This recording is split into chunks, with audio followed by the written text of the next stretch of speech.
একবার গ্রামের খুব অশিক্ষিত মুড়ো, সে কি করেছে, 10টা গাধা প্রতিপালন করে মালিকের, 9টা বেঁধে ফেলেছে গোয়ালে, একটা দড়ি খুঁজে পাচ্ছে না।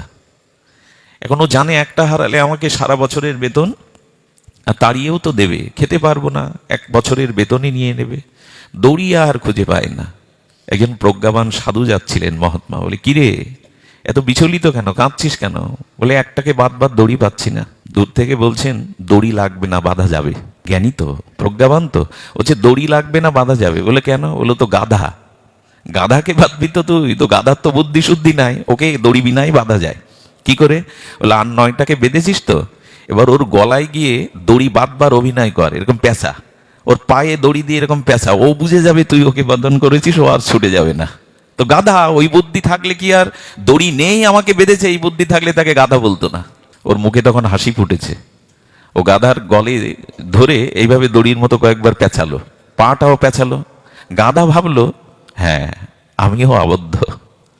সকালবেলা যখন অন্য গাধার দড়ি খুলে দিয়েছে, সব গাধাগুলো চলমান চলে যাচ্ছে গোয়াল থেকে, ও তো জানে ওকে বাঁধিনি, ওর খোলার প্রয়োজন নেই, ও দাঁড়িয়ে আছে। ও মনে করেছে আমার বাঁধন এখনো খোলা। চিতের সাথে জড়ের বাঁধন হয় না। কিন্তু আমাদের একটা মোহ এসে গেছে, আমি আমার, সংসার আমার, দেহ আমার, পরিজন আমার, সজ্জন আমার। মহাত্মা বলছেন, দেহে নারী থাকে না মৃত্যুর সময়, তো নারী থাকবে কি করে তোমার কাছে? তোমার দেহে নারী থাকে না, নারী থাকবে কি করে তোমার কাছে? সংসারে এই মোহ দ্বারাই বিষাদ শুরু হয়। ভগবান অখণ্ড পরতত্ত্ব শ্রীকৃষ্ণ যার সামনে দাঁড়িয়ে, সেই অর্জুনও আমি আমার কারণে মোহগ্রস্ত হয়ে এমন মোহ হলো না, বলছেন প্রভুর এই শোকে আমার চর্ম জ্বালা করছে, চোখের কোণে চিকচিক করে উঠল জল। কিং কর্তব্য বিমূঢ় অর্জুন রথে পরে ছেড়ে দিলেন, অস্ত্র শস্ত্র ছেড়ে দিলেন। আমাদেরও দুর্দশা এইখানেই। এ তো মন অন্ধ, একে তো বুদ্ধির চোখে পটি বাঁধা, আর মনের অশুভ কামনা বাসনার দ্বারা আমরা দুর্যোধন দুঃশাসনকে সংকল্প দ্বারা তৈরি করেছি, গড়েছি। তাদের দ্বারা যখন কুরুক্ষেত্র, এ তো বাঁধলো, কিন্তু অর্জুনও কি রেহাই পেল মোহের দ্বারা? ভগবানের পক্ষে আছি বটে, সদ্গুরুর দীক্ষা নিয়েছি, হরিনাম সাধুসঙ্গ করি বটে, ভগবানের পক্ষেই আছি, ধর্মের পক্ষেই আছি, কিন্তু মোহ কি গেল? মোহ সহজে যায়? ভগবান সামনে থাকলেও মোহ যাবে? এই মোহ দূর করার জন্য হ্যাঁ, ভগবান বলে দিয়েছেন একটা উপায় হলো, আমার কথা শ্রবণ করো, আমার কথা শ্রবণ করো। ভগবানের অনন্ত ঐশ্বর্য মাধুর্যময় তত্ত্ব কথা শ্রবণ করো। নষ্ট মহস্মৃতি লব্ধা, ভগবানের দিব্য চিন্ময় অলৌকিক বাণী শ্রবণ করেই তো অর্জুন এটা বলল, নষ্ট মহ স্মৃতি লব্ধা, আমার মোহ নষ্ট হয়ে গেছে। বলল কি না? তার মানে ভগবানের কথা শুনতে হবে। এই চিন্ময় অলৌকিক দিব্য বাণী, এই শ্রবণের দ্বারাই কেবল আমাদের মোহ দূর হবে, অন্য কোনো উপায় নাই। অভিশাপ দূর করবার জন্য শ্রবণং মঙ্গলং হরি কথা, ভগবত লীলা মাধুর্য কথা শ্রবণ করতে হবে। চিদ্দেহ তো শ্রুতং পার্থ, ভগবান জিজ্ঞাসা করছেন, পার্থ আমার কথা শ্রদ্ধার সহিত শুনেছে তো? কশ্চিদ্দিতং শ্রুতং পার্থ, শুনেছে তো? এখন যদি আমাদের কাছে জিজ্ঞাসা করে, গোপীনাথ বাবা আপনারা শুনেছেন তো হরি কথা, এতদিন শুনছেন? প্রশ্ন আসবে, শুনিনি তো এখানে এসেছি কেন, রাত জেগে কুয়াশা সংসারের কর্ম ফেলে মাটিতে বসেছি কেন? গোবিন্দ বলছেন, না, শ্রদ্ধার সহিত শুনেছে তো। হোমিওপ্যাথি ডাক্তার চিকিৎসক ওষুধ দিয়ে যখন আবার দেখা করতে বলে 1 সপ্তাহ পর, বলে নিয়ম করে ওষুধটা খেয়েছেন তো, রোগ কিছুটা নিরাময় হয়েছে তো? গোবিন্দ যেন ভবরোগ দূর করবার মহাবাণী অর্জুনকে শুনিয়ে বলছেন, ওষুধ ঠিক মতো কাজে দিয়েছে তো, তোমার মোহ দূর হয়েছে তো? অর্জুন উত্তরটা দিল তাই, নষ্ট মোহ স্মৃতিলব্ধা তয়াগাগ্রেহ চেতসা, আমার মোহ নষ্ট হয়েছে প্রভু। কই আমাদের তো হয় না। বলে শ্রদ্ধার সহিত শুনতে হবে। শ্রদ্ধার সহিত যদি ভগবানের নাম, রূপ, লীলা, ঐশ্বর্য, মাধুর্য এগুলি শ্রবণ কেউ করে, তার মোহনাশ হবেই হবে, মোহনাশ অবশ্যই হবে। তো আমরা সেই কথায় শ্রবণ করব। এই মোহনাশের, অজ্ঞানতম নাশের, এই অবিদ্যা জড় চিতের গ্রন্থি থেকে মুক্তির আমাদের একমাত্র উপায় হলো তব কথামৃতম তপ্ত জীবনম, হরিকথা শ্রবণ করা, তবে অবশ্যই সাধু মুখে। ছিল গুরু মহারাজের এই বাণীটি এখন বিশ্ববন্দিত, সাধুমুখে হরিকথা। তো আমরা সেই হরিকথায় প্রবিষ্ট হব। এই মোহগ্রস্ত অর্জুন প্রথমে সংকেত দিয়েছিল, প্রভু প্রভু, আমি যদি এই যুদ্ধ করি আর পুরুষগণ যদি নিহত হয়, তাহলে কুল স্ত্রীগণ বর্ণসংকর দোষে যে সন্তান জন্মাবে তাদের যারা পিণ্ডক ক্রিয়া পূর্বপুরুষের উদ্ধার হবে না। অর্জুনের এই কথাটা আমরা একটু গ্রহণ করি। দেখুন, কথাটা পুরুষ শাসিত সমাজে মেয়েদের মায়েদের যদি জগতে পুরুষ নষ্ট হয়, সমাজ ক্ষতিগ্রস্ত হয় বটে, কিন্তু সমাজ ধ্বংস হয়ে যায় না, একেবারেও ক্ষতিগ্রস্ত হলেও ধ্বংস হয় না। কিন্তু কুল স্ত্রীগণ যখন সতীত্ব হারিয়ে ফেলে, বর্ণসংকর দোষে হয়, তখনই পৃথিবীর অনিষ্ট হয়, পৃথিবী ধ্বংস হয়। ভগবান এই কথাও বলেছেন, একজন সতী যে মাটিতে দাঁড়িয়ে থাকবে, ওইখানবার মাটিকে ধ্বংস করবার ক্ষমতা আমারও নাই। চিন্তা করা যায়, একজন সতীসাধ্যী কুলশিরোমণি, তিনি যে মাটিতে দাঁড়াবেন সেই মাটি আমি প্রলয় বা ধ্বংস করতে পারবো না।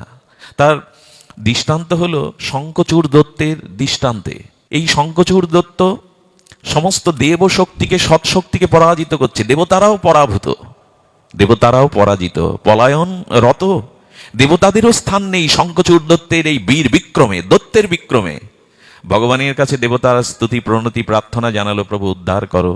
শঙ্খচূড় দত্তের এই মহাপরাক্রম দেবতাদেরকেও পরাভূত করে সে পৃথিবীতে ত্রাস সৃষ্টি করেছে, প্রভু রক্ষা করো। ভগবান তখন জানলেন যে এই দৈত্য হলেও, আসরিক প্রবৃত্তি পরায়ণ হলেও দেবশক্তি পরাজিত হওয়ার এই শক্তি কোথা থেকে আসে। জানলেন তার সতীসাধ্যী কুলমণি তুলসীর সতীত্বের কারণেই শঙ্খচূড়ের এই বিজয় বিক্রম। তুলসীর সতীত্বের বিক্রমে শঙ্খচূড় আজ অজেয়। যে পুরুষের পেছনে কোনো সতী নারীর প্রেরণা থাকে, অনেকটা পথ এগোতে পারে সে। অনেকটা পথ কেন, সতী যদি এক পতিমুখী হয়, সেও যেমন পরমপতির কাছে পৌঁছাতে পারে, স্বামীকেও ওইখানে নিয়ে যেতে পারে। এটা পদ্মাবতীর চরিত্রে, জয়দেব চরিত্রে আমরা দেখেছি। জয়দেব পদ্মাবতীর চরিত্রে এটা আমরা দেখেছি।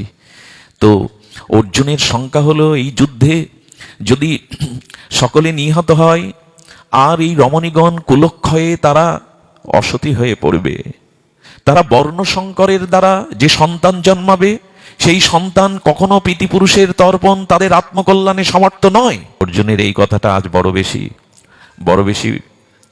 আমাদের সামনে বাস্তবে বড় বেশি পরীক্ষিত সত্য হয়ে দেখা দিয়েছে। আচ্ছা, এখন যে শ্রাদ্ধ তর্পণ আমরা পুত্র কন্যাগণ করি, এর দ্বারা পিতৃপুরুষের উদ্ধার হবে তো? এবং সব থেকে বড় কথা, রামচন্দ্র ভগবান সেই ত্রেতাতে দশরথের উদ্দেশ্যে গয়ায় যেখানে তর্পণ পিণ্ড করেছিলেন, সেই জায়গাটা আজও বন্দিত হয়, আছে সেই জায়গাটা। ভগবান গৌরহরি গিয়েছিলেন গয়াতে বিষ্ণুপাদ পদ্মে পিতার উদ্দেশ্যে, গিয়েছিলেন রামকৃষ্ণদেব, গিয়েছিলেন স্বামী প্রণবানন্দ, এবং ভগীরথ মন্দাকিনী ধারাকে প্রবাহমান করে ভূখণ্ড ভারতের মধ্যে দিয়ে তার পিতৃপুরুষকে উদ্ধার করলেন। আমাদের সেই সক্ষমতা, সেই সাত্বিকতা, সেই পবিত্রতা, সেই ভগবত ভক্তির আধারে আছি তো, যে আমরা পূর্বপুরুষকে উদ্ধার করতে পারবো। ব্রহ্মচর্য থেকে সন্ন্যাস নিলে তাকে নিজের শ্রাদ্ধ নিজে করে নিতে হয়। উদ্ধার এ তো আত্মানাম, নিজের উদ্ধার বীরজহমের দ্বারা সন্ন্যাসীরা করে নেয়। তাদের কথা বাদ দিন, আমরা যারা গৃহী গারস্থ অবলম্বী, আমরা এমন সন্তান রেখে যাচ্ছি তো, যার তর্পণের দ্বারা পূর্বপুরুষ উদ্ধার পাবো আমরা? এই হিসাবটা আমাদের আছে তো? একদমই নাই। তপস্যার দ্বারা যে সন্তান জন্ম নেয় তাকে বলে সন্তান। তাদের দ্বারাই কেবল ভগবত ভক্তিপরায়ণ, সচ্চরিত্রবান, নির্মল চরিত্র পুত্র কন্যার দ্বারাই কেবল উদ্ধার পায় পূর্বপুরুষের আত্মা। কিন্তু কামের দ্বারা যাদের জন্ম হয়, তারা ধুন্ধকারী হয়। তারা হয় কারা? ধুন্ধকারী। সে নরকে নামায় 21 কুলকে। আজকাল তো শ্রাদ্ধ ব্যবস্থা মানছে না অনেক। জুতো না পরে থাকতে পারবো না, ড্রেস চেঞ্জ করতে পারবো না, অফিস করতে হয়, বলে কি না আজকালকার ছেলেরা। এগুলো চুল কামাতে হবে, কি চুলটা একটু ছাড়লেই হলো, মাথা মুন্ডন করতে হবে, এই শুরু হয়ে গেছে। শ্রাদ্ধ তো দূরে থাক, উদ্ধার তো শুরু হয়ে গেছে। এটা মানবে কি না এই প্রশ্ন এখন আমাদের সামনে। আমি অফিসে যাই, চাকরি করি, খালি পায়ে থাকতে পারি না, শুরু হয়ে গেছে। রামচন্দ্র ভগবান মহাপ্রভু যে বিধি মানলেন, আমরা ওটা অস্বীকার করতে বসেছি। একটাই কারণ, স্বামী যদি আদর্শভ্রষ্ট হয় আর স্ত্রী যদি পতিপরায়ণা না হয়ে আর কুলক্ষয়িনী হয়ে একটু অসতীর দিকে দৃষ্টি বাড়ায়, তাহলে বর্ণসংকরের দ্বারা ওর গর্ভে যে সন্তান আসে, সেই সন্তান কখনো তর্পণ পিণ্ডের অধিকারী নয়। খুব সতর্ক হতে হবে এখানে। আমরা সতর্ক আর হয়েছি। কাম কামনার দ্বারা যাদের জন্ম দেয়, তারা আদৌ উদ্ধারের সক্ষমতা তাদের নাই। বংশে অন্তত এমন একজন ভক্ত এবং নির্মল সচ্চরিত্র সন্তানকে রেখে যেতে হবে, যার ভগবত ভক্তিতে, যার প্রজ্ঞায়, যার দূরদৃষ্টিতে, যার সাধনায়, যার তপলব্ধতায় পূর্বপুরুষগণ, কারণ ওরা বসে থাকে, অপেক্ষায় থাকে কবে এই বংশে একজন সুপুত্রের জন্ম হবে, ভগবত ভক্তের জন্ম হবে, তার দ্বারা আমি উদ্ধার পাবো। তারা অপেক্ষা করে, পূর্বপুরুষগণ অপেক্ষা করে। কিন্তু আজ সমাজ ব্যবস্থায়, এই জন্য ভারতীয় কবি, ঋষি কবি একটা পয়ার গেয়ে গেছিলেন, না জাগিলে মা ভারত ললনা, এ ভারত আর জাগে না জাগে না। 100টা পুরুষ নষ্ট হলে সমাজের, বিশ্বের যত ক্ষতি না হয়, একজন নারী নষ্ট হলে সমাজের তার থেকে বেশি ক্ষতি হয়ে যায়। যেন তোমাদের উপরেই ভার মা, আজও তাকিয়ে আছে বিশ্ব তোমাদের উপরে। এই বাংলার বধূ, বাংলার জননীর দিকে তাকিয়ে আছে। আবার কবে মহাপুরুষের, অবতার পুরুষের, সাধক পুরুষের জন্ম তোমাদের গর্বে হবে? আবার কবে বিশ্ব জেগে উঠবে? এই অপেক্ষাটা, কারণ সন্তান তোমরাই জগতে দিতে পারো। এই জন্য সন্তান গ্রহণের আগে তপস্যা চাই। তপস্যা ছাড়া আর গুরু ভক্তির দ্বারা, তাছাড়া কিন্তু সুস্থ সন্তানের জন্ম সম্ভব নয়। এর দৃষ্টান্ত এই কৌরব এবং পাণ্ডবরা। কুন্তী দেবী মহাসতী ছিলেন, তপস্বিনী ছিলেন, প্রজ্ঞাবতী ছিলেন, সাধনা পরায়ণা ছিলেন। দুর্বাসার আশীর্বাদে তিনি দেবপম চরিত্রের সন্তান জন্ম দিয়েছিলেন সাধনার দ্বারা, মন্ত্রের দ্বারা, তপস্যার দ্বারা। আর বিপরীতে ধৃতরাষ্ট্র গান্ধারী কামের দ্বারা জন্ম দিলে তাদের হয় কৌরবগণ, দুর্যোধন। একটা কামর সন্তান, আরেকটি হলো ধর্মজ সন্তান। কি বললাম? কামর সন্তান আর তপস্যার দ্বারা এদিকে আমাদের খেয়াল নাই, এদিকে আমাদের দৃষ্টিই নাই। অর্জুন খুব সতর্ক করে বলেছিলেন, প্রভু কুলক্ষয় যদি হয়, কুলনারী যদি বন্য শঙ্করের দ্বারা সন্তান জন্ম দেয়, তাদের দ্বারা তর্পণ হবে না। আরেকটা কথা বলি, বাবা আছেন, উনি এই কথাগুলো বেশি বলেন। একটু ভক্তি মার্গে প্রায় চলে যায়, কিন্তু কথাগুলোকে বাদ দিয়ে যাওয়ার উপায় নেই। গীতাকে বাদ দিয়ে ভাগবতে প্রবেশ করা উচিত নয়। ভিত না গড়ে তার উপরে সৌধ রচনা করলেও টিকে থাকবে কি? রানা প্লাজার মতো ভেঙে পড়বে। এই জন্য ভিতটা হলো সুসন্তান প্রয়োজন। সমাজ গঠনের জন্য বীর্যবান সাহসী সুসন্তানের প্রয়োজন। একটা সুসন্তান একটা দেশকে নাড়িয়ে দিতে পারে, বিশ্ব বিবেককে জাগাতে পারে। কই তারা? আসলে এয়ারপোর্ট ছাড়া যেমন বিমান লাভে না, স্টেশন ছাড়া যেমন ট্রেন থামে না, ভালো গর্ব ছাড়া ভালো মহাপুরুষও আসে না, আসে না। তো সেই গর্বের পূর্ব প্রস্তুতি আমাদের দশবিধ সংস্কারে বলা ছিল। জানি না, মানি না, এদিকে দৃষ্টি নাই, কামনা বাসনার দৃষ্টিতেই আমরা মোহিত। পুংসবন, সীমা, এগুলো ছিল। পুংসমন, গর্ভধান, এগুলি ছিল দশবিধ সংস্কার, আমরা মানিনি। এখন অর্জুনের কথাটা আমরা নিয়ে নিই। আরেকটা কথা বলি, যারা ভ্রূণ হত্যা করে, অর্থাৎ গর্ভে সন্তান আসার পরে আল্ট্রাসোনো মেশিনটার দ্বারা জানে যে দুটো মেয়ের পরে আর একটা কন্যা সন্তান আসছে, এই ভেবে যারা গর্ভ ভ্রূণ হত্যা করে, তার গর্ভের কোনো সন্তানের দ্বারা তর্পণ ক্রিয়া সম্পন্ন হয় না। শুকর কুকুরগুলোও তো গর্ভের সন্তান মারে না, মারে কি? গাভীগুলো, শুকর কুকুরগুলো। এ ভিত্তি কেন? তুমি তোমাকে নিয়ন্ত্রণ করো, একজনকে আহ্বান করে, একজনের আত্মাকে সঞ্চারিত করে গর্ভে এনে তাকে হত্যা করলে। আচ্ছা, ও যদি বলবান হতো, প্রতিরোধ করবার ক্ষমতা হতো, তাহলে ওকে মারতে গেলেও বলা যেত সে প্রতিরোধ করতে পারে। গর্ভের মধ্যে আহ্বান করে, তার কোনো শক্তি নেই, আমি তাকে বন্দি অবস্থায় মেরে ফেললাম, এটা কত বড় মহাপাপ। একে ব্রহ্মহত্যা পাপ বলে। এই হিসাব নাই আমাদের। যে গর্ভে ভ্রূণ হত্যা হয়, সেই গর্ভের কোনো সন্তানের দ্বারা তর্পণ ক্রিয়া হয় না। খুব সতর্ক হওয়া দরকার ছিল। কিন্তু এই ভোগবাদী পৃথিবীতে, আকাশ সংস্কৃতির যুগে মানুষের আসরিকতা, ভোগবাদ এমন বেড়ে গেছে, এগুলিকে শুনবার বা এগুলিকে মনন করবার আমাদের দৃষ্টিভঙ্গি হারিয়ে গেছে। খাও দাও ফুর্তি করো, জীবনে এত ভেবে লাভ কি? বিয়ে করো, সংসার করো, সন্তানাদি জন্ম দাও, একটা কিছু করে চলে যাও। এই জন্য আমাদের একটু সতর্ক হতে হবে। এখন তো এমন হয়েছে যে বললাম, শ্রাদ্ধ ব্যবস্থা মানবেই না, এরপরে সন্তানরা মোটে মানবেই না। আর যদি না হয় তাহলে উদ্ধারও বা, এই জন্য গীতায় বলেছেন, অন্য কারো অপেক্ষা না করে নিজের উদ্ধার নিজে করে চলে যাও গো। উদ্ধারে তো আত্মনম না আত্মা অবসাদয়েৎ। কারো অপেক্ষা করো না কে তোমার উদ্ধার করবে, নিজের উদ্ধারের পথ ভজন সাধন দ্বারা নিজেই উদ্ধার হও, অন্যের উপরে ভরসা রেখো না। গীতায় বলা ছিল যে মৃত্যুর আগে নিজের উদ্ধারটা নিজে করে চলে যাও, কারো অপেক্ষা যেন না থাকে। সেদিকে আমাদের আজ দৃষ্টি নাই। ফিরে আসি, কুলক্ষয় হয়। মাঝে মনে পড়ে, উত্তর ভারতে এক মা 12 বছর ধরে 2 সন্তানের কাছে কাঁদে। তোদের পিতার অস্থিটা আমি রেখে দিয়েছিলাম, একটু গঙ্গায় দিবি না? 16 কিলোমিটার দূর। বড় ছেলেকে বললো ওসব আমি মানি না, এই যুগে ওই কে কার অস্থি গঙ্গায় দেবে উদ্ধার হবে মানি না। ছোটকে বলো।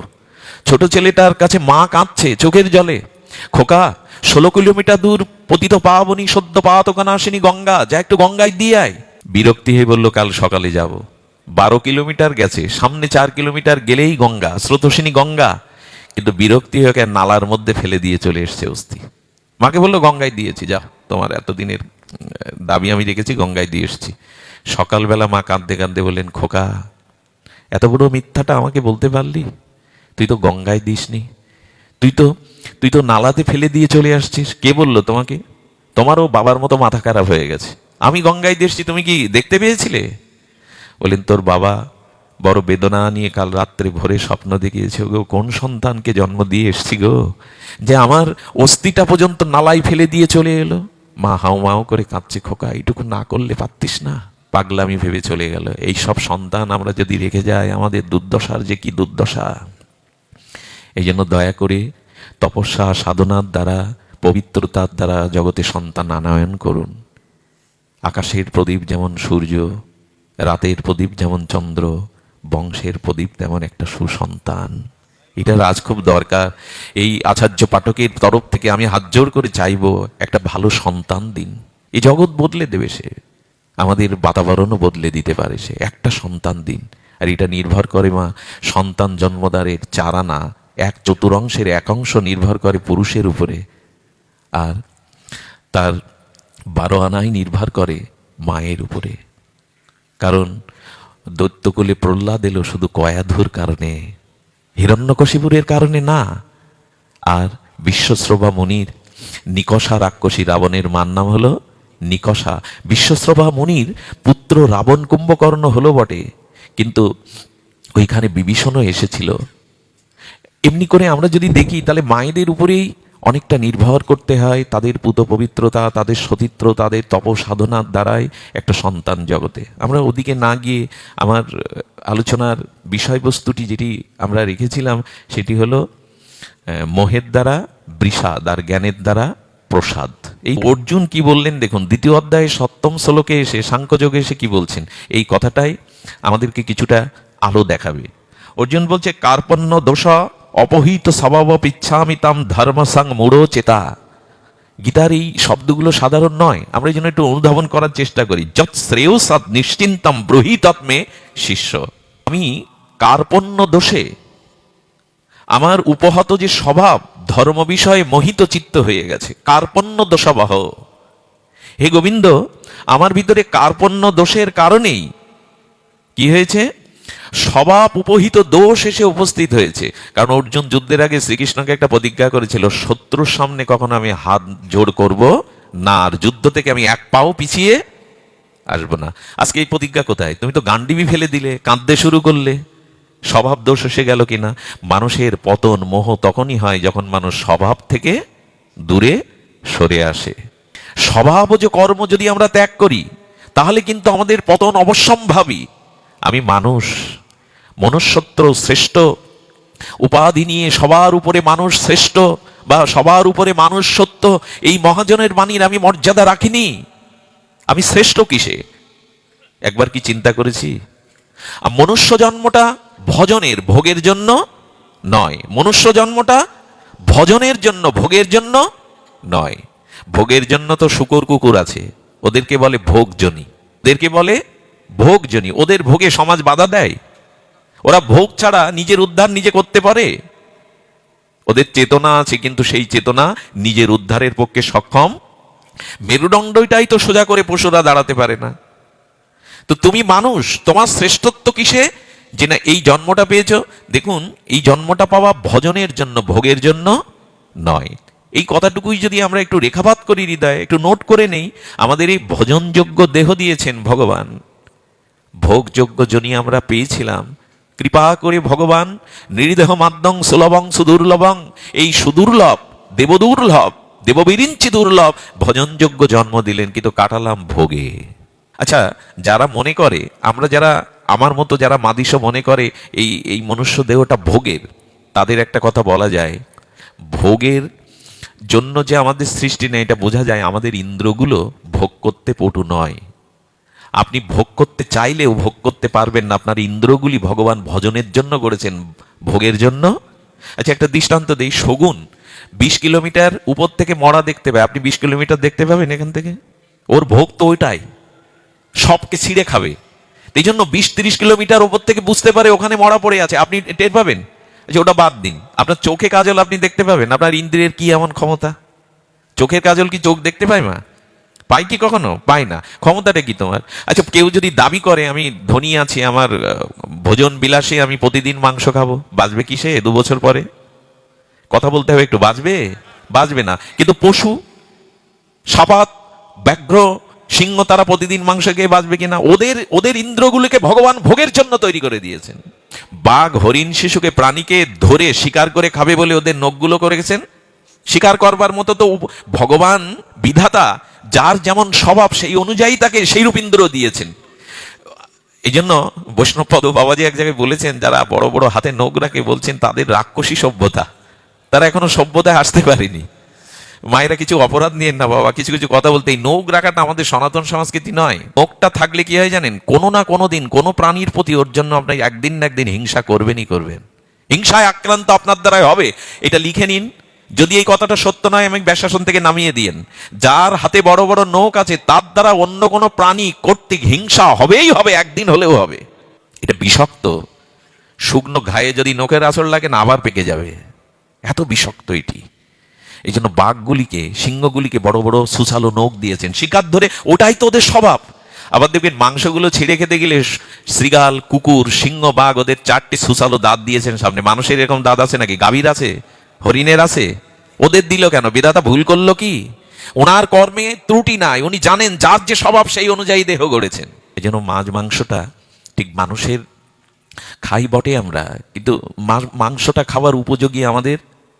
জানেন, যারা মাংসাশী প্রাণী, কয়েকটা লক্ষণ দেখবেন। মাংসাশী প্রাণীর চোখগুলো হয় গোল গোল, আর আর শাকভোজী প্রাণীদের চোখ হয় লম্বা লম্বা। মিলিয়ে নিন, সিংহের চোখ, বাঘের চোখ, বিড়ালের চোখ, কুকুরের চোখ টানা টানা হয়, কিন্তু গরুর চোখ, ঘোড়ার চোখ, হরিণের চোখ লম্বা লম্বা। মাংসাশী প্রাণীর কণ্ঠস্বরটা মধুর হয় না। এই জন্য হরিনাম যারা করে তাদের প্রসাদ ভোজির কথা বলা হয়েছে। এই জন্য কণ্ঠস্বরটা মধুর হতে গেলে দেখবেন। আচ্ছা, এখানে যদি 2-4টে কাক ডাকতে থাকে, পাঠ করা যাবে? কুকুর ডাকলে পাঠ করা যাবে? কিন্তু গোয়ালে যদি 2টো গাভী ডাকে, কোকিল ডাকে, পাঠ করা যাবে। এসব কথা সব জায়গায় বলতে নেই, বাবা আছে তো। কোকিল ডাকলে পাঠ করা যাবে কিনা? আরো বাড়িয়ে দেবে, মাধুর্য বাড়িয়ে দেবে, দেবে কিনা? বিড়াল ডাকলেও সহ্য করতে পারবেন না এর মধ্যে। তাদের কণ্ঠস্বরটা হয় মৃদু, কোকিলের কণ্ঠস্বর। কাক তার ঠোঁটে করে ওই যে দয়ে ডেকে আসে না, কোকিল ডেকে আসে কাকের বাসায়। কাক মনে করে আমার বাচ্চা অমেধ্য মাংসের কণা এনে দিতে যায়, আর কোকিলের বাচ্চাটা ঠোঁট থেকে ফেলে দিয়ে মনে করে পাখাটা উঠতে পারলেই হয়, এ বাসা আমার না। আমরা জোর করে খাওয়াতে চাই, জোর করে। কি চালাক আমরা! যেদিন মুখে ভাত দেবে সেই দিন বৈষ্ণব ডেকে মহাপ্রভুর ভোগ দেখে দাও, পরের দিন থেকে চালাও, যা পারো চালাও। কি চালাক আমরা! বাবা আজকে দিলে কেন গালে ভাত প্রসাদ দিয়ে? ভগবানের আমাদের যে দুর্দশা এখন দেখেন, এখন অনেক অনেক খুব প্রচলিত মন্দিরে, খুব বিখ্যাত মন্দিরে দেখবেন, মন্দিরেও এটা হওয়া উচিত। 100 টাকা দিলে আগে দর্শন করিয়ে দেবে ভিআইপি যোগে। যেসব মন্দিরে এই বিধি ব্যবস্থা, এইখানে ওইভাবে ঠাকুর দেখতে নেই। ভগবান অন্ধ না। এখন দেখবেন খুব বিখ্যাত মন্দিরগুলোতে বাবা 200 টাকা একটু আড়ে দেখিয়ে করে দাও। কাঙালি ভিখারি যারা ঘন্টার পর ঘন্টা অপেক্ষা করছে, কি করছেন কি এই সমস্ত? ওইরকম মন্দিরে যাওয়ার দরকার। যারা এই বিধি ব্যবস্থা রেখেছে, ভিআইপি ব্যবস্থা, ভগবানের দুয়ারে, দেবতার দুয়ারে সবাই সমান। ওখানে কারো কারো আলাদা করে ভিআইপি করার প্রয়োজন নেই। কিন্তু এখন দুরবস্থা এই, এখন দুরবস্থা এই। দরকার নেই আপনার। আপনার ভেতরে ঢুকে দেখতে হবে না।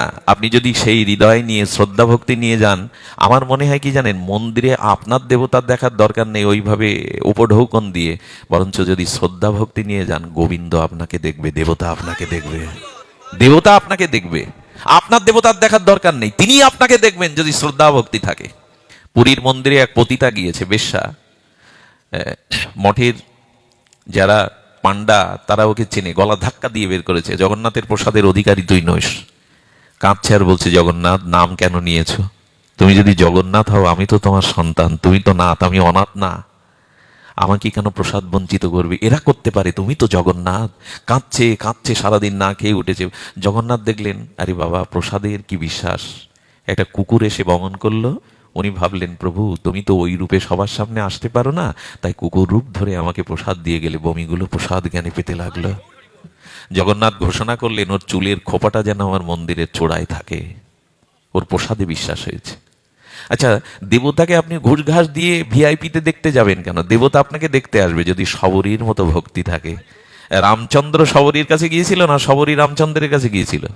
রামচন্দ্র বনের মধ্যে ঘুরছে জানেন, আর বলছে, তোমরা বলতে পারো শবরীর কুড়ে ঘরটা, আশ্রমটা কোথায়? ভগবান খুঁজে দিচ্ছে, তোমরা বলতে পারো শবরীর সেই আশ্রমটা কোথায়? ভগবান খুঁজবে আপনার ভিতরে ভক্তি থাকলে।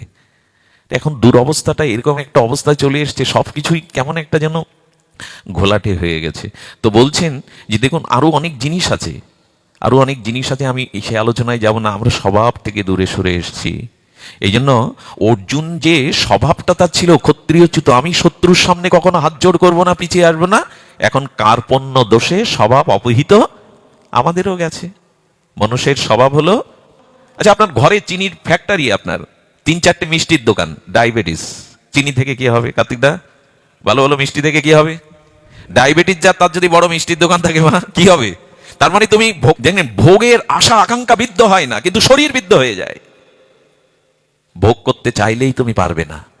হ্যাঁ, কোলেস্ট্রল বেড়ে গেছে, হাইপার, তোমার প্রেশার বেড়ে গেছে, তুমি খেতে পারবে চর্বি জাতীয় ভালো মন্দ জিনিস? এখন তো মানুষ একেবারে সব নিষেধ, কিছু পাতে দিতে গেলেই। চিন্নি টিন্নি আছে কিনা জানি না প্রভু আপনাদের দিকে, আগের মানুষ কতটা চিন্নি খেত। হ্যাঁ, ভোগের সামর্থ্যই, গোবিন্দ বলছেন তুমি ভোগ করতে চাইলেই পারবে না। তো বার্ধক্য আসছে, জরা আসছে, চোখটা কুটিরের মধ্যে চলে গেছে। চোখটা কি সুন্দর ছিল যৌবনে, এখন একেবারে গর্তের মধ্যে, মাজাটা ওঠে না, পড়ে গেছে। কি তোমার সামর্থ্য এত? দাঁতটা পড়ে গেছে, চুলটা পেকে গেছে, গালে সামর্থ্য নাই, হজম শক্তি নাই।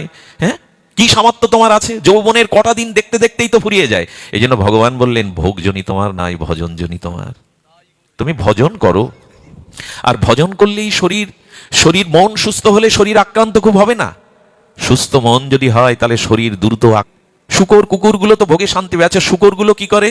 শুকরগুলো দেখবে নর্দমার, আর ওই নর্দমার কীট যুক্ত, মলমূত্র যুক্ত, ওইখানে শুয়ে পড়ে পড়েও শান্তি পায়। তা ভোগে শুকরের ওই নর্দমার দূষিত জলেই শান্তি, মানুষ কি ওখানে গেলে শান্তি পাবে? তুমি ভোগের দিক দিয়ে বাবা আছে, সাহসিকতা বলবার একটু প্রেরণা পাচ্ছি। কুকুর, সারমেয় কুকুর, সে বছরের 10টা মাস সংযত থাকে, 9টা মাস মানুষের এই আচরণই নাই।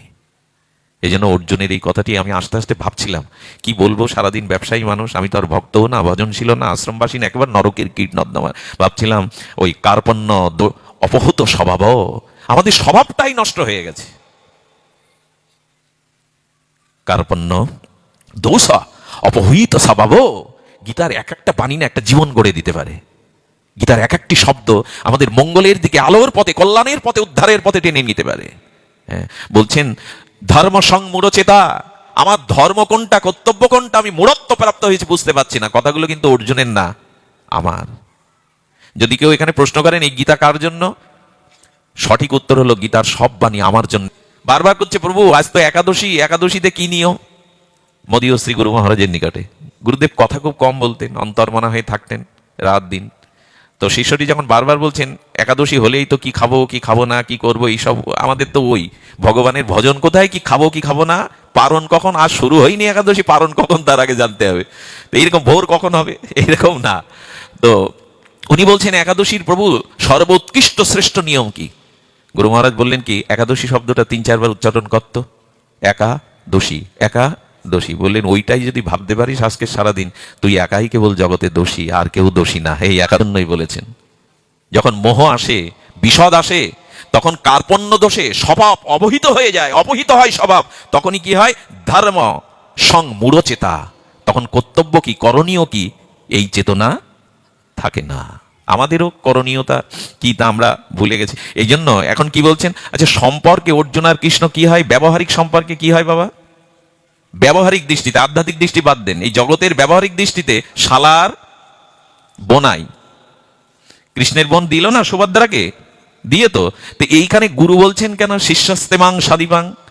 যদি জগতের সম্পর্ক ধরবে তাহলে তখন তো শালা বোনাই। এখানে অর্জুন এবার বলে বললেন শিষ্যাস্তেমাং সাদিমাং প্রপন্নাও, আমি তোমার চরণে নত হয়ে প্রণাম করছি, আমি তোমার শিষ্য, তুমি আমাকে উপদেশ দাও। অর্থাৎ এইখানেই অর্জুন জানিয়ে গেল, সম্পর্কে কৃষ্ণ তোমার শালক হোক আর যেই হোক, যদি শ্রী গুরু জ্ঞানে কারো কাছে উপদেশ না চাওয়া হয়, শ্রী গুরুচরণে যদি প্রণত না হওয়া যায়, জীবনের কোনো চেতনা, জীবনের কোনো সমস্যার সমাধান আমাদের আসবে না। এই জন্য সদ্গুরুদেবের চরণে যান। তদ্বিদ্ধি প্রণিপাতেন পরিপ্রশ্নেন সেবয়া উপদেক্ষন্তি তো জ্ঞানীন জ্ঞানীন তত্ত্বদর্শিনা, উপযুক্ত তত্ত্বদর্শী প্রজ্ঞাবান ভজনানন্দে নির্মল চরিত্র পরম্পরা ধারায় সদ্গুরুদেবের চরণে গিয়ে প্রণত জানাও। শিষ্যস্তের অভিমান নিয়ে জিজ্ঞাসা করো, আমি পথ চিনি না, আমি আমার কল্যাণ জানি না, হে শ্রী গুরুদেব কৃপা করে আমার কল্যাণের পথ বলে দাও। এই যতদিন এই সদ্গুরুদেবের চরণে আমরা আশ্রয় না নিচ্ছি, ততদিন আমাদের উপদেশ দেবেন কি? উপদেশ দেন গুরুদেব। যদি কিন্তু এইখানে আরেকটা কথা হলো, এইখানে বলছেন আপনি যা বলবেন আমি আপনার শরণাগত হলাম, আমাকে উচিত শিক্ষা দিন, আমার কর্তব্য বলে দিন। এরপরে আবার 2-3টে শ্লোক বাদী গিয়ে বলছেন আমি যুদ্ধ। আচ্ছা, সমর্পণ যখন করলি, মুখে যখন বললি শরণাগত হলাম, আমি তোমার শিষ্য হলাম, তুমি যা বলবে করব, একটু পরে আবার বলছেন আমি যুদ্ধ করব না। দিলেন চেতনা দিলেন, তখনই তিনি বললেন, কি বললেন? করিষ্যে বচনাং তব। এইবার এসে বললেন তুমি যা বলবে আমি তাই করব। এর আগে তার কথা। এই জন্য আত্মসমর্পণটা, শ্রদ্ধাটা মেকি হলে হবে না, কপট হলে হবে না। আমাদের উচিত হবে এই কপট মেকি, কপটতা থাকলে তো হবেই না, কোনো কালেই এটা হবার না।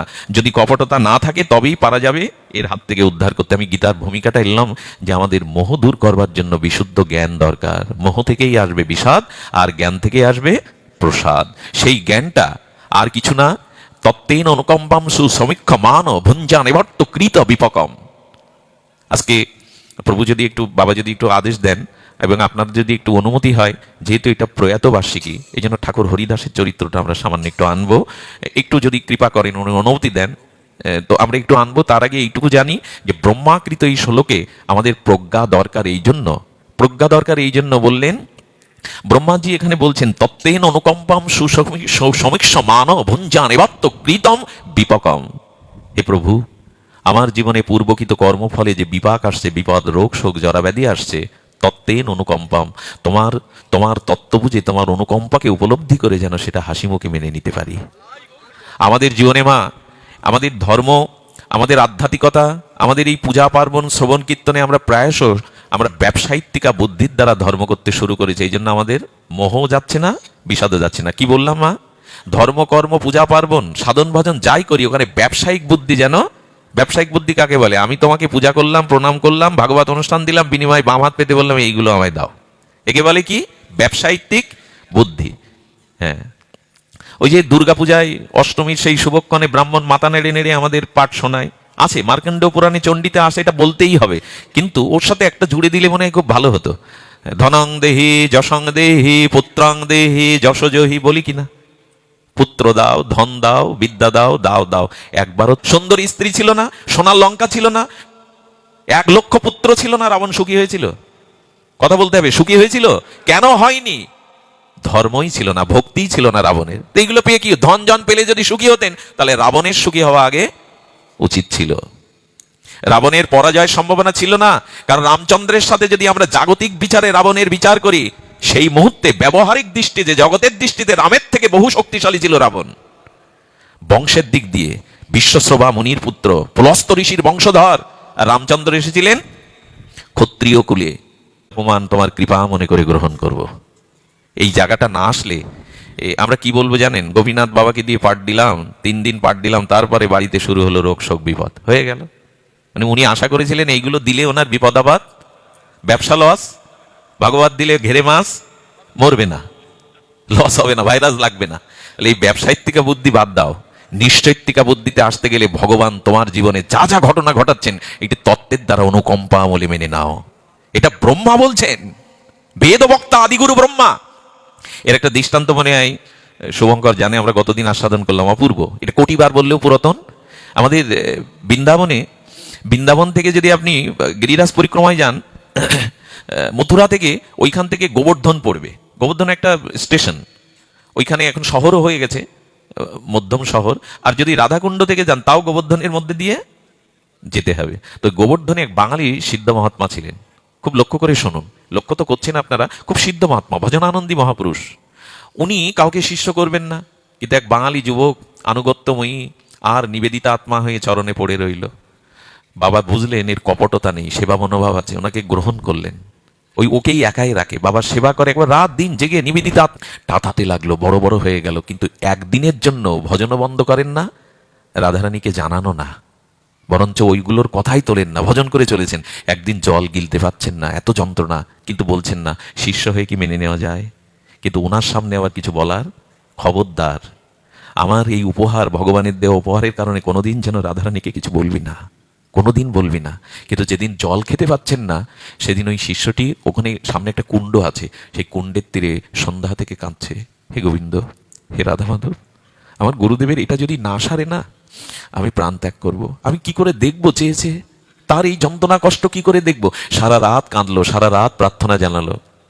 যখন প্রভাতে সূর্য উদয় হলো, আর গোষ্ঠের বেশে কৃষ্ণ বলরাম, রাখালের বেশে গোষ্ঠ, গোষ্ঠে যাওয়ার ছলে এসে বলছে, তুমি কাঁদছো কেন গো?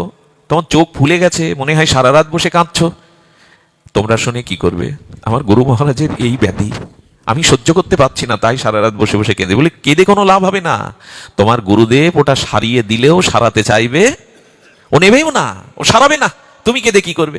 বললেন, প্রভু কি জানি না তোমরা, তবে যদি উপায় পেতাম, আমি একটা উপায় না করলে আমি কি করে তার সামনে যন্ত্রণা সহ্য করবো? বললো, আমরা বলছি তো, আমরা দুই ভাই বলছি, উনি উপায় নেবেন না, তবে তুমি যদি না শুনতে যাও, এই লতাটা নিয়ে যাও, উনি যখন একটু তন্দ্রা মতো আসবে, সামনে তো শোয়াতে দেবে না, রোগ উনি সারাবেন না, ওইখানে একটু বুলিয়ে দিও লতাটি।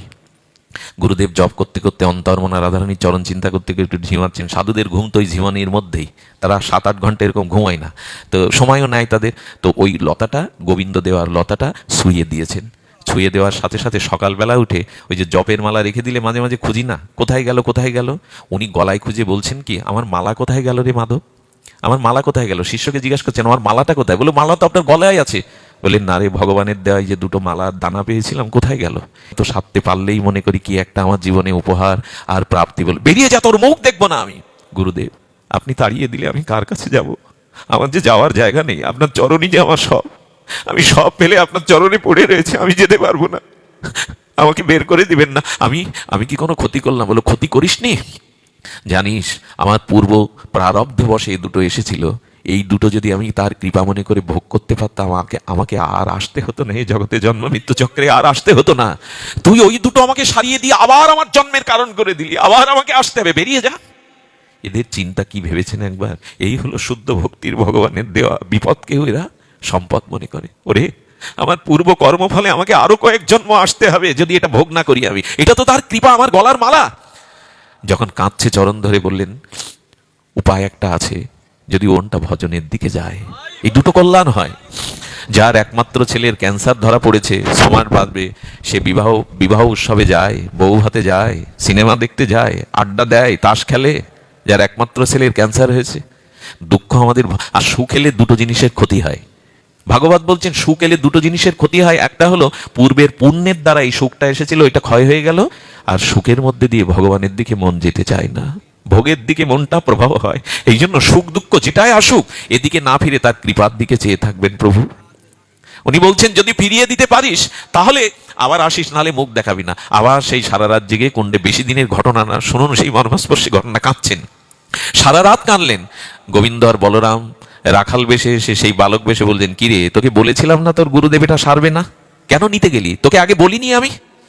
চরণে পড়ে বললেন, প্রভু আবার 2টো দিয়ে ফিরিয়ে দিন, নাহলে আমার আশ্রয় নেই, আমি কোথাও যেতে পারবো না, কৃপা করে গুরুদেবের গলাও 2টো ফিরিয়ে দিন। আমি তো ভজন সাধন জানি না, আমার গুরুচরণই সার, আপনি ওটা ফিরিয়ে দিন। বলেন, এই লতা নিয়ে যা, আবার গলায় ছুঁয়ে দিবি, ও 2টো দেখতে পাবি। গুরুদেব পেলেন, প্রসন্ন হলেন। চুপচাপ বসে থাকবি, ভগবান যেটা দেয় তাকে কৃপা মনে করে মনে নিবি, কারো দোষ দিবি না। এই জায়গাটাই ভক্তি আমাদের আনতে চাইছে ভাগবত। জগতে দুঃখ আছে, বিপদ আছে, কিন্তু তার কৃপার দিকে চেয়ে মেনে নাও।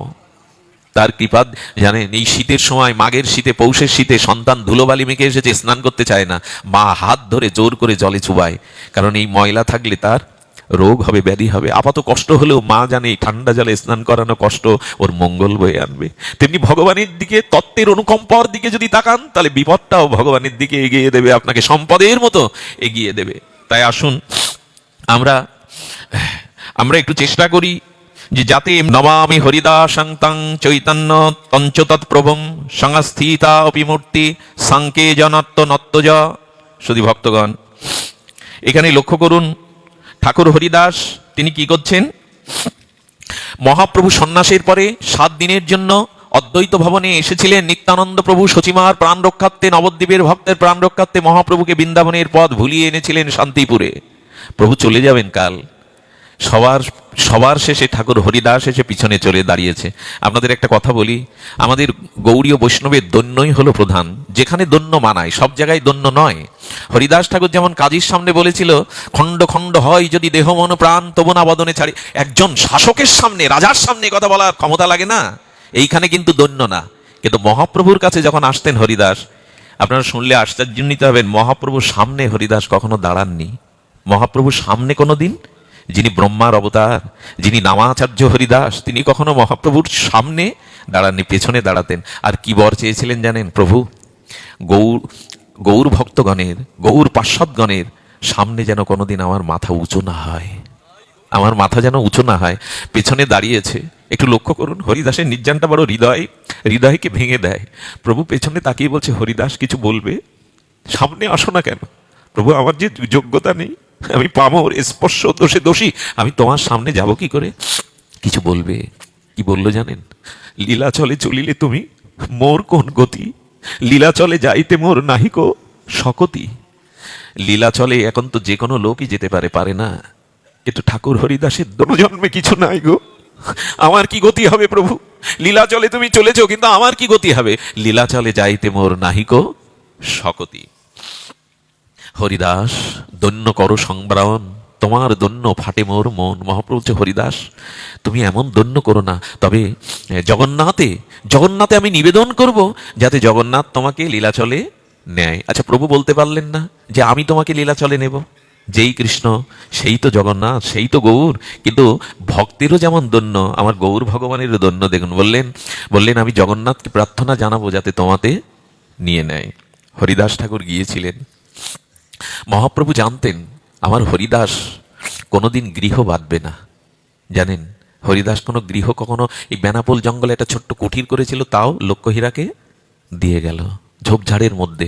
মহাপ্রভু একদিন জগন্নাথের দন্তকাষ্ঠটা, বকুলের দন্তকাষ্ঠটা, জগন্নাথের প্রসাদী দন্তকাষ্ঠটা মহাপ্রভু এখানে বালুর মধ্যে পুঁতে দিলেন। দিয়ে ওদিকে দুপোটা চোখের জল ফেলে বললেন, আমার হরিদাস আসছে, সে তো ঘর বাঁধবে না। হে বকুল, তুমি তোমার শাখা পল্লব প্রসারিত করে আমার হরিদাসকে ছায়া দিও, রোদ বৃষ্টি ঝড়ে তাকে রক্ষা করো। সেই বকুল কাষ্ঠটা, প্রসাদী জগন্নাথের দন্ত প্রসাদী কাষ্ঠটা মহিরু বকুল গাছের রূপ নিল, যার নাম সিদ্ধ বকুল। আশ্চর্য হতে হয়, কয়েক বছর আগে উড়িষ্যায় যে ঝড় হয়ে গেল, আজও সেই ছায়াটা সেখানে আছে প্রভুর। হরিদাস এসেছে। হরিদাস আসবার সাথে সাথে মহাপ্রভু যে কটা পয়ার বলেছিলেন, আমি এরপরে আর হয়তো বলতে পারবো না, এখানে কণ্ঠরুদ্ধ হওয়ার মতো। হরিদাসের সাথে সাথে মহাপ্রভু আলিঙ্গন করতে যাচ্ছে, হরিদাস পিছিয়ে যাচ্ছে। ছুঁয়ো না প্রভু, আমি অস্পৃশ্য, আমি পামর, আমাকে ছুঁয়ো না। কি বললেন জানেন গৌর হরি? তোমা স্পর্শিময়ী পবিত্র হইতে। হরিদাস পিছিয়ে যাচ্ছ কেন? আমি তোমাকে জড়িয়ে ধরতে, স্পর্শ করতে যাচ্ছি, আমি পবিত্র হব বলে। প্রভু কহে তোমা স্পর্শী পবিত্র হইতে, তোমার পবিত্র গুণ নাহি তো আমাতে। আরে বাবা, আমরা যদি মহাপ্রভুর কাছে প্রশ্ন করি, প্রভু একটু হিসাব করে কথা বলো, তোমার ভিতরে অপবিত্রতা কি? তুমি পরতত্ত্ব প্রেম সীমা, তুমি রাধা কৃষ্ণ মিলিত তনু, সর্ব অবতার সার তুমি, তোমার ভিতরে অপবিত্রতা আছে কেন? তুমি হরিদাসকে জড়িয়ে ধরতে পবিত্র হওয়ার জন্য, তোমার ভিতরে কি অপবিত্রতা? এই প্রশ্ন যদি করা যায়, আরে ভক্ত ভগবানের লীলা এটি কি মধুরতর, কি তাৎপর্যময়। তোমায় স্পর্শিময়ী পবিত্র হইতে, তোমার পবিত্র গুণ নাহিত আমাতে। হরিদাস তোমার পবিত্র গুণ আমাতে নাই। মহাপ্রভু কথাটা এমনি এমনি বলেননি। কেন বললেন জানেন? বললেন, হরিদাস আমি সন্ন্যাস নিয়েছিলাম, সেই মাঘে আমি সন্ন্যাস নিয়েছিলাম কেশব ভারতীর কাছ থেকে। আমার নাম হলো শ্রীকৃষ্ণ চৈতন্য, এবং আমাকে সন্ন্যাসের বেশ পরিয়ে দিয়েছিলেন মাথা মুন্ডন করে। কিন্তু হরিদাস, তোমার সন্ন্যাস আমার থেকে অনেক উন্নত। তুমি ঘর বাঁধনি, স্ত্রী পুত্র পিতামাতাই জগতে কেউ তোমার নাই। তুমি আমার থেকে বড় সন্ন্যাসী, ত্যাগী হলেও কখনো সন্ন্যাসের অভিমান তোমার গেরুয়া পরে তুমি জানাওনি যে আমি সন্ন্যাসী। ঠাকুর হরিদাস গায়ে জামা দিতেন না, জানেন? উনি একটা কাপড় দিয়ে লজ্জা ঢাকতে। এমন দৈন্য ছিল, যে সারা জীবন লীলাচলে বাস করেও জগন্নাথকে দেখতে যাননি, গাছের আড়ালে পাতাগুলো সরিয়ে দিয়ে জগন্নাথের চক্রটা দেখতেন। মহাপ্রভু বলেছিল, তুমি কেন যাও না জগন্নাথ দর্শনে? বলল, প্রভু আমার গায়ের বাতাস যদি জগন্নাথের সেবকের গায়ে লাগে অস্পৃশ্য হয়ে যাবে, আমি এই জন্য যাই না। মহাপ্রভু বললেন, ও নদী তো সাগরে যায়, তো কখনো কখনো সাগর নদীর কাছে আসতে পারে, তুমি আমার কাছে না এসো, আমি তোমার কাছে যাব হরিদাস, আমি নিত্য তোমার কাছে যাব, তুমি না আসতে পারো আমি যাব। এই হলো ভক্তের ভগবান, তুমি না আসতে পারো আমি তোমার কাছে যাব। মহাপ্রভু বললেন, সে অন্যতম একজন, তার পাঠ পরিক্রমা আমরা যেভাবে দেখি, উনি নিচে মাটিতে প্রণাম করছেন, আমি তার নোকের যোগ্য নই, তিনি আমাকে দেখে প্রণাম করছেন, তাও মাটি ছুঁয়ে। এইগুলো দেখতে হয়। অভিমান নিয়ে বড় জায়গায় বসেননি। বাইরে থেকে কেউ এলে সে যেই হোক, বৈষ্ণব দেখিয়া মাথাটা নোয়াবে, শুদ্ধ ভক্তকে দেখে মাথাটা নোয়াবে। বলছি এই জন্য যে এই দৈন্য যেখানে নাই প্রেম সেখানে, বৃষ্টির জলটা কি উঁচু জায়গায় দাঁড়ায়? গড়িয়ে গড়িয়ে তো গর্তের দিকে যায়। দৈন্যের উপরেই প্রেম থাকে। অভিমান থাকলে কিন্তু প্রেম সেখানে দাঁড়াবে না। হরিদাস, তোমার মতো দৈন্য আমাতে নাই, তাই মনে করছি তোমাকে স্পর্শ করে যদি ওই দৈন্য আমার হয়।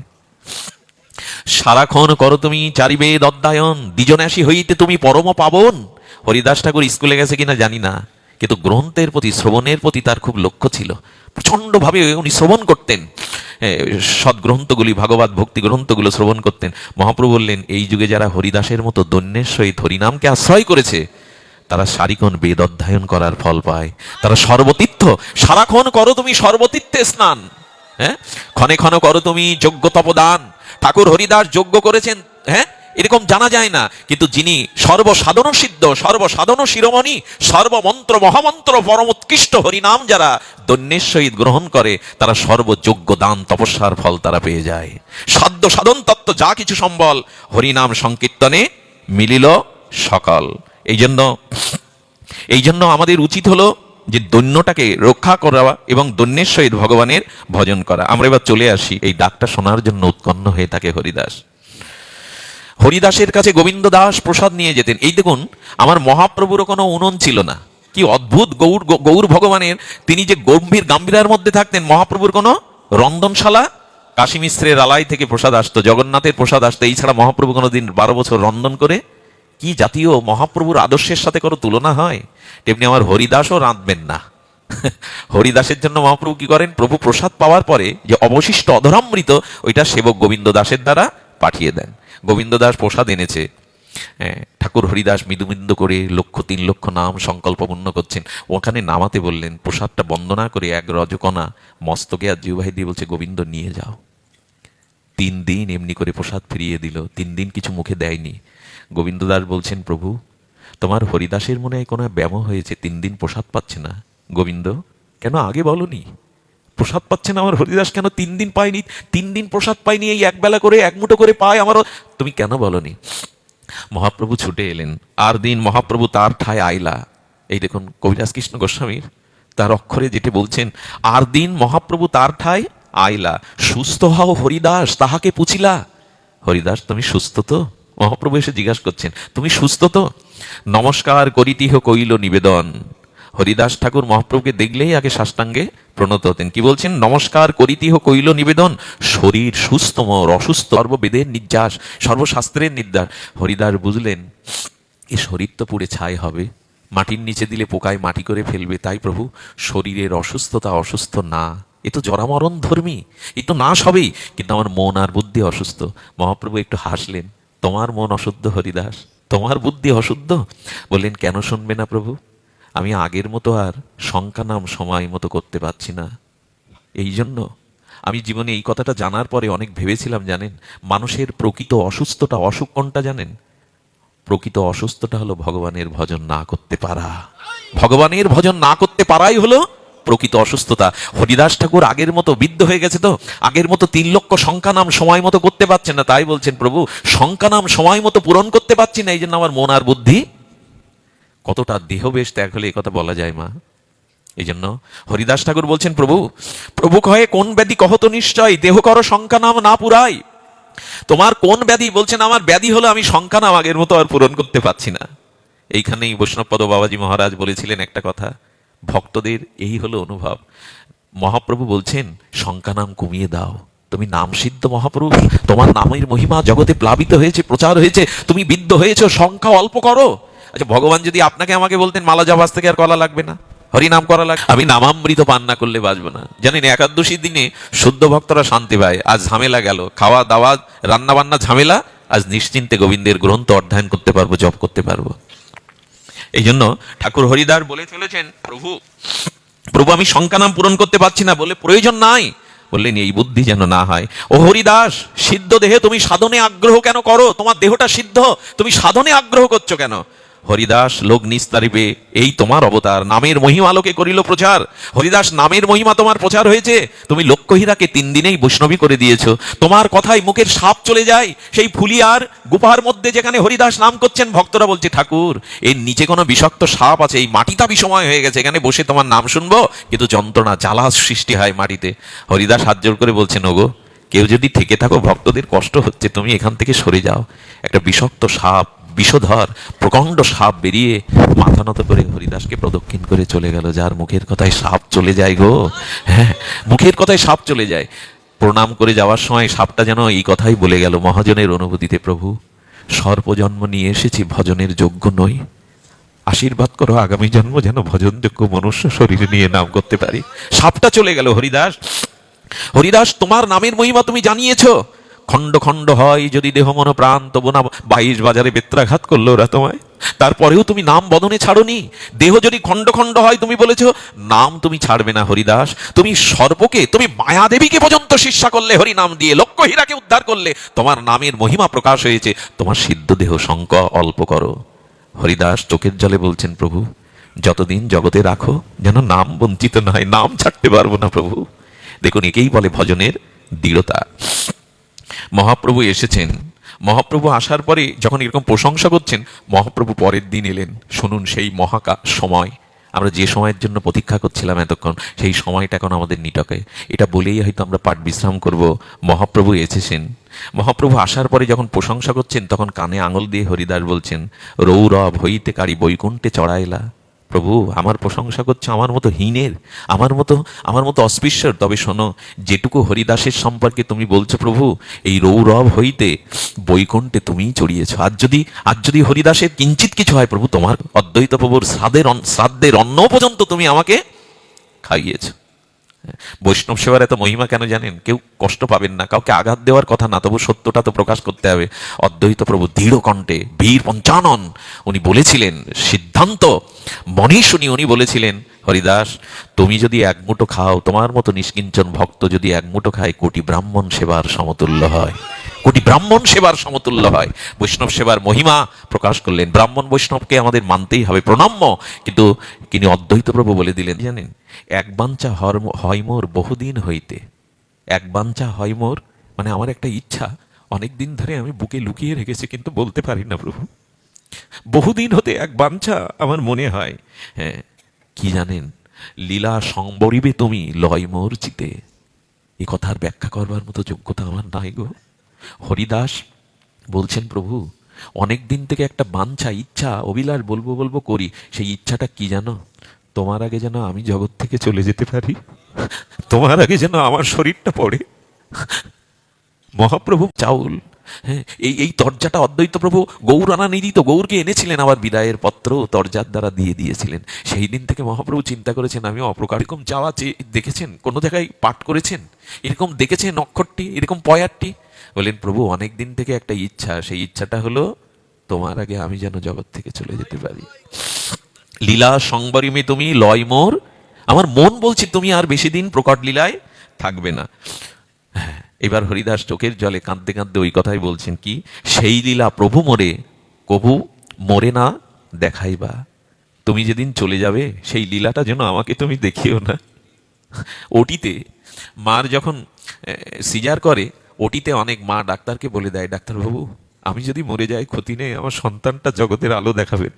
হরিদাস যেন সর্ব মমতা নিয়ে বলছেন, প্রভু যেদিন তুমি এই জগৎ থেকে অপ্রকট হবে, সেই অভিশাপের দিনটা যেন আমাকে দেখায়ও না, আমি যেন তোমার আগে চলে যেতে পারি। সেদিন লীলাচলের বুকে অন্ধকার নেমে আসবে, সেদিন আকাশে বাতাসে গৌর গৌর বলে হাহাকার উঠবে, সেদিন জগন্নাথের দেওলের প্রদীপ নিভে যাবে। সেই অভিশপ্ত অন্ধকার দিনে আমি যেন হ্যাঁ, মহাপ্রভুর চোখে জল। আমার কথা জানলো কি করে হরিদাস? আমার সংবেদনশীল মনের কথা কি করে জানলো যে আমি চলে যাব? আর জীবনে প্রথম কিছু চাইলো, সেই চাওয়াটা আমি তোমার আগে যেন যেতে পারি। মহাপ্রভু কাঁদছেন, হরিদাসও কাঁদছেন। আর কিছু বলবে? আর কিছু বলবে হরিদাস? আর একটা জিনিস চাইলো, সে চাওয়াটা জগতে বিরল। কি চাইলো জানেন? প্রভু, আর একটা জিনিস আমার চাওয়া আছে। সেই চাওয়াটা কি জানো? হৃদয়ে ধরিব তোমার ওরাঙ্গা চরণ, হৃদয়ে ধরিব তোমার ও কমল চরণ, নয়নে হেরিব তোমার ও চন্দ্র বদন।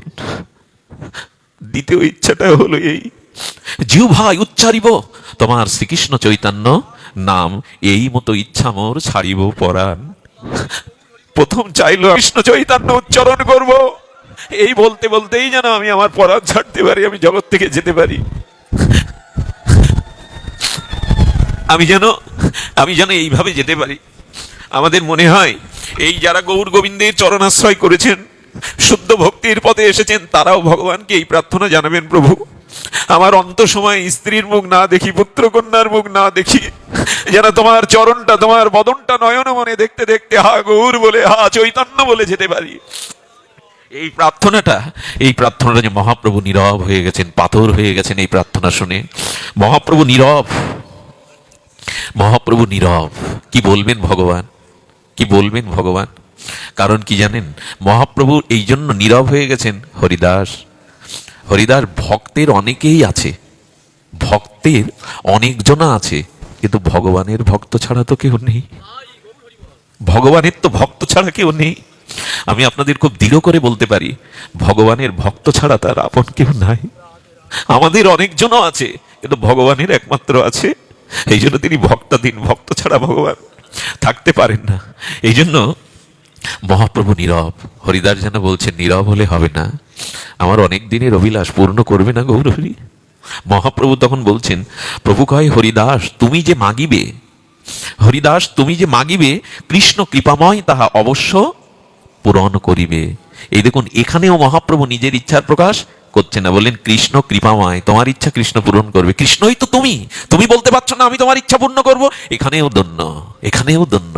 এই জন্য কখনো যেন মনে না করি আমি করেছি, আমার দ্বারা হয়েছে, আমি সব। ভগবানও বলছেন না এই কথা, সর্বময় কর্তা তিনি বলছেন না। হ্যাঁ, কিন্তু এবার মহাপ্রভুর কণ্ঠ আটকে গেছে, প্রভুর চোখেও জল। মামা ওই দৃশ্যটা একটু কল্পনা করুন তো আপনারা মনে মনে। ওই সিদ্ধ বকুলের তলে ঠাকুর হরিদাস আর মহাপ্রভু সামনে বসেছেন। প্রভুর করতকে দিতে এসেছিলেন অনার্পিত চরিণ চিরাত, তিনি এসেছিলেন নাম আর প্রেম দিতে। হরিদাস, তোমার দ্বারাই তো জগতে ওই দুটো প্রকাশ হচ্ছে, নাম আর প্রেম। আমার যা কিছু কাজ তোমা লইয়া, তুমি চলে গেলে আমি থাকতে পারবো তো হরিদাস? এই না হলে ভক্ত ভগবান, আমার কাজ সব তো তোমাকে নিয়ে, তুমি যদি চলে যাও আমি কি করে থাকবো বলো তো? আমার তো সব তোমার কাছেই। ও ও এবার আমি বুঝেছি। আমার গৌর বলছেন, মা আমার গৌর হরি বলছেন, এবার আমি বুঝেছি। কি বুঝেছি? কিন্তু আমার যে কিছু সুখ তোমা লইয়া, তোমার যোগ্য নহে তাই যাও আমারে ছাড়িয়া। এ কথার তুলনা আছে জগতে? মহাপ্রভু বলছেন, ও আমি তোমার যোগ্য না, না হরিদাস, কিছুই তো দিতে পারিনি তোমাদের। মহাপ্রভু বলছেন, আমার ভক্তদের আমি সুখে থাকতে দেইনি, কাঙাল করেছি। গৌর ভক্তগণের ছেঁড়া কাঁথা নাড়া মাথা আমি কাঙাল করেছি। আমি তোমার যোগ্য নই না, আমি তো কিছুই দিতে পারিনি তোমায়। এ কথা ভগবান বলতে পারে? ভক্ত আবেশে বলে চলেছেন, তোমার যোগ্য নয় তাই যাও আমারে ছাড়িয়া। আমি তোমার যোগ্য নই তাও ছেড়ে যাচ্ছ আমারে? চরণে ধরি কহে হরিদাস, না করিও মায়া, অবশ্যম অধমে করিবেই। প্রভু মায়া দেখিও না, তুমি সব পারো। হ্যাঁ, তুমি সব পারো প্রভু, মায়া দেখিও না, তুমি আমার ইচ্ছা পূর্ণ করো। মহাপ্রভু পরের দিন, আমি বিশ্রামের দিকে যাই, মহাপ্রভু পরের দিন খুব দ্রুত অল্প সময়ে জগন্নাথ দর্শন করেছেন। আর আজ প্রভু একা আসেননি, প্রভুর সাথে অনুভবী রামানন্দ, স্বরূপ দামোদর এবং মহাপ্রভু। কিন্তু কোনো কথা হয় না, কথা সব জায়গায় পৌঁছায় না, অনুভব পৌঁছায়। আজ ভক্ত ভগবানের মুখে কথা হচ্ছে না মুখে, কিন্তু মনে মনে অনুভবের কথা হচ্ছে। কি জানো প্রভু, আমি বুঝেছি কেন তুমি ভক্তদের নিয়ে এসেছো। প্রভু দেখাও না একবার তোমার সেই নদিয়াতে আর শিবাসঙ্গনে নটরাজ সংকীর্তন রাজের সেই নিত্য কীর্তন। এক অনুভবের ভাষা তো মুখে হয় না, মনে মনে বলছেন, হরিদাস তোমার ইচ্ছা পূরণ হবে। অঙ্গনে আরামবিলা প্রভু মহা সংকীর্তন, হরিদাসকে মাঝগানে রেখে মহাপ্রভু বেড়ি মহাসংকীর্তন শুরু করলেন। বক্রেশ্বর পণ্ডিত তাহা করেন নর্তন, বক্রেশ্বর পণ্ডিত নৃত্য করছেন, আর স্বরূপ গোসাই আদি যত প্রভুর গণ হরিদাস বেড়ি করে নাম সংকীর্তন। ভক্ত বাঞ্ছা কল্পতরু শ্রীমান মহাপ্রভু প্রিয় ভক্তদের নিয়ে হরিদাস ঠাকুরকে মাঝগানে রেখে আর কীর্তন শুরু করে। রামানন্দ সার্বভৌম এ সবার অগ্রেতে হরিদাসের গুণ প্রভু গাহিলা লাগিতে। হরিদাসের গুণ প্রভু গাচ্ছেন, হরিদাসের প্রভু গুণ গাচ্ছেন। এই গাইতে গাইতে কীর্তনের তরঙ্গে হরিদাসের চোখে জল। কোন মরমী ভক্ত হরিদাসকে নিয়ে মহাপ্রভুকে কোলে বসিয়ে দিলেন হরিদাসের। আচ্ছা, মহাপ্রভুর হরিদাসের কোলে বসিয়ে দিলেন, এখন গৌর হরি চরণ দোকানা হরিদাসের বুকে দেবে তো? কোনোদিন দেবে না। কিন্তু এক মরমী ভক্ত তিনি গৌর চরণটাকে তাড়াতাড়ি, হ্যাঁ, গৌর চরণটা হরিদাসের বুকে দিয়ে দিলেন। আর হরিদাস কি করলেন? হৃদয়েতে আনি ধরিল প্রভুর চরণ।